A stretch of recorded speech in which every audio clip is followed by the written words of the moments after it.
Hi, it's Nina. Hello and welcome again on Now I Know channel. And in today's video, I'm going to show you how to fix Instagram not showing active now. So let's get started.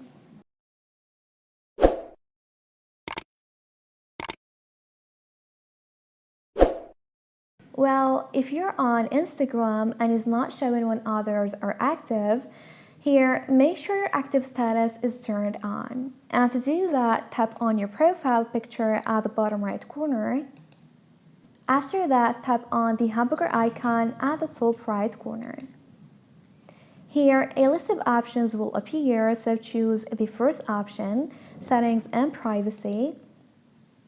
And now go to the search bar and type in Show Activity Status. Now tap on it.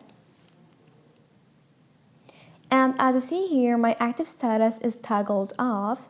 That's why I don't see when others are active. So here, toggle it on, and that will allow you to see others' activity status, and also others will see when you are active on Instagram.